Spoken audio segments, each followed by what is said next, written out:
some of them.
Here.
Informal.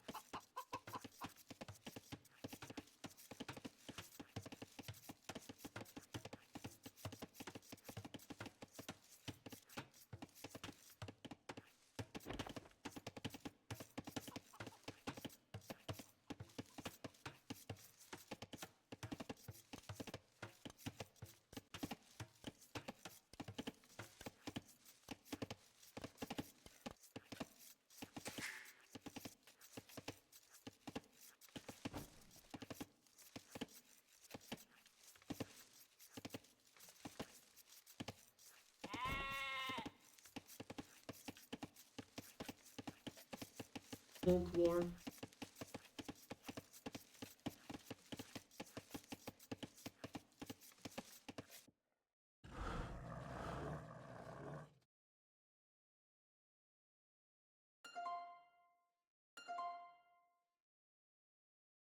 Knows about this relic location, this one, and that's actually helpful so that he can place his monastery already between he and his opponent, but already considering which are the relics that he's gonna give priority to when he wants to take them. So controlling the relics is easier as the Burmese. But even better than knowing where the relics are is the second bonus from the Burmese, which is basically monastery technologies that cost 50% less. Exactly. So this is insane because some of these upgrades, they might not be so expensive, but let's think about Sanctity, which increases the monk HP on 50%. It actually costs 175 gold. It's almost the price of 2 monks. But when you consider that you have a 15% discount, it means that you are going to pay less than the price of a single monk. As for other upgrades, such as Redemption and Atonement, those are pretty expensive. Atonement price is 325 gold. It's the upgrade that allows you to convert enemy monks.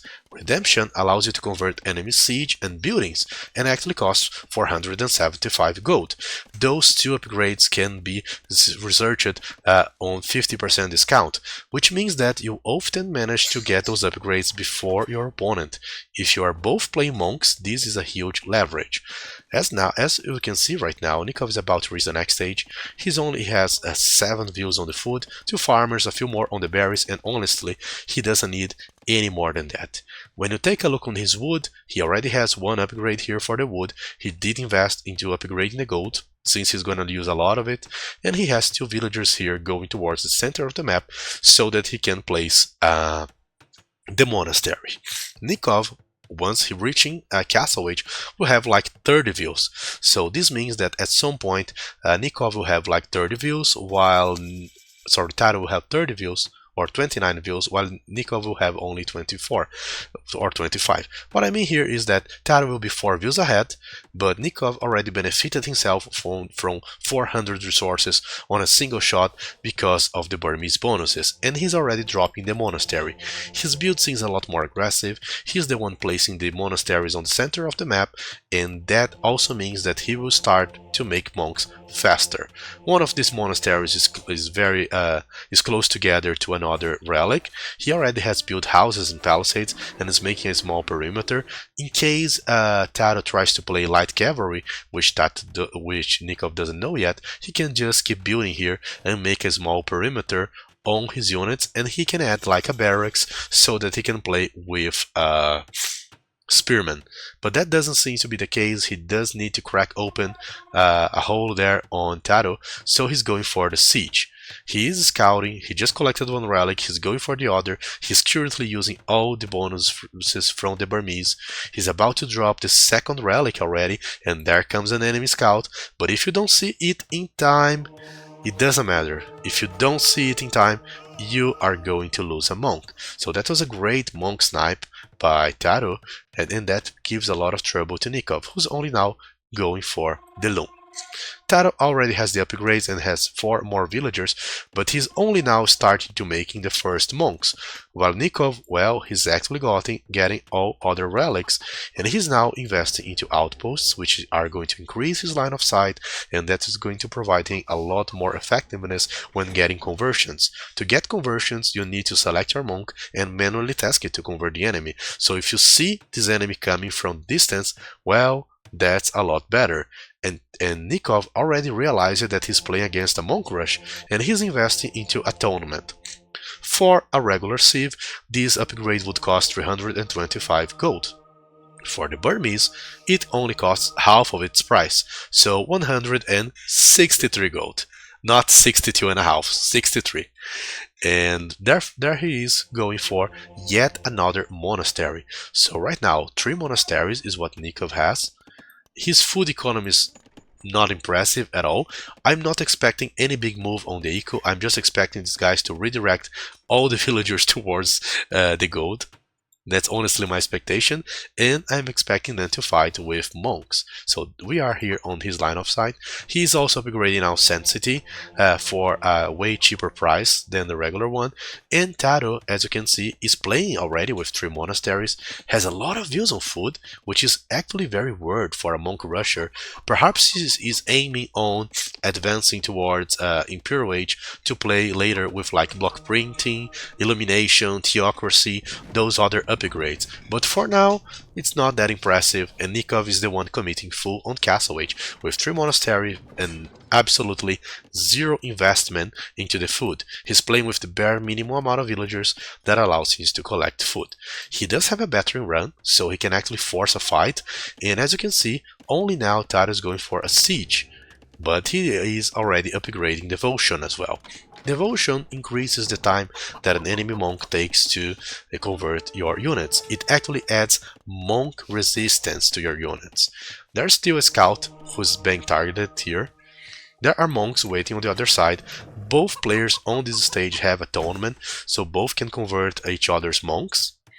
But there is currently no counter to the run. If the scout tries to kill it, the monks can convert it, which means that eventually this gate is gonna fall off. We see also that both players are queuing up a lot of monks. We already have 5 monks on the field by Nicov, 5 more queued, but 3 monks queued up for Tatoh and 3 more on the quill. So if things keeps going in the way that it is going, I don't feel like Tatoh is ever gonna surpass the number of monks from Nicov, and that's a problem, and that's a matter of the build.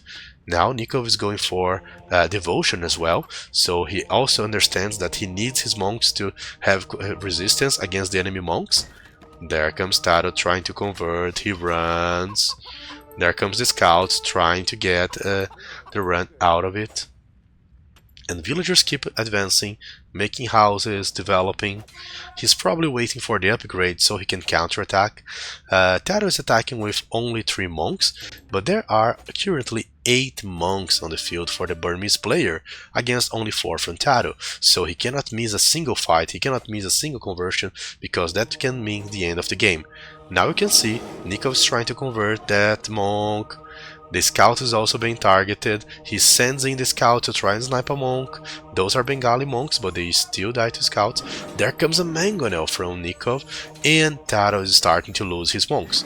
He loses more and more monks. One of the monks got converted here, but it doesn't mean so much because right now numbers are 9 versus 5. And if this mangonel lands a big shot, he can even kill the monk.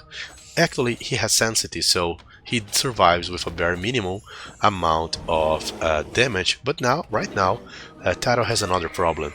Not only he has to deal with the enemy monks, which have the same upgrades, but he also has to deal with siege.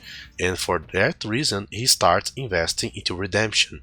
Redemption will allow him to convert siege, but he's actually using almost 500 gold here. He's actually using 475 gold in order to go for redemption.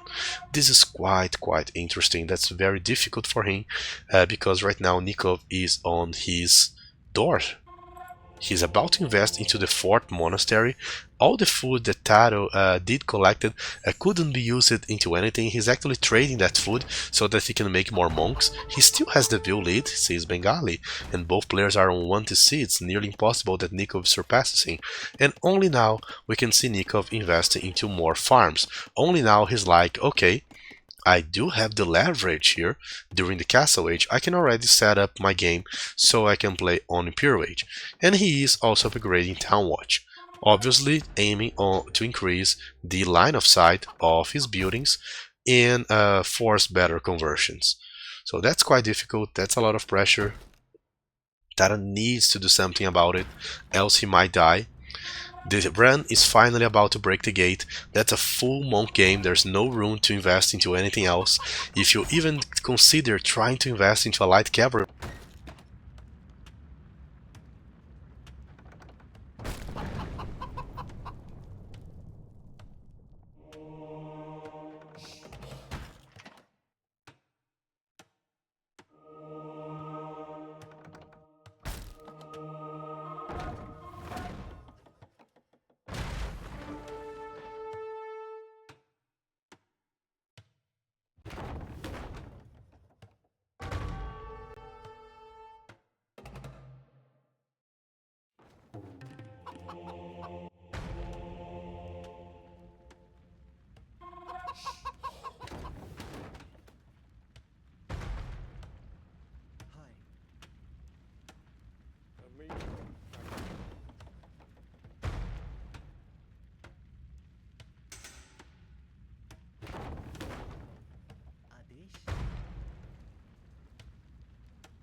Something to mess with.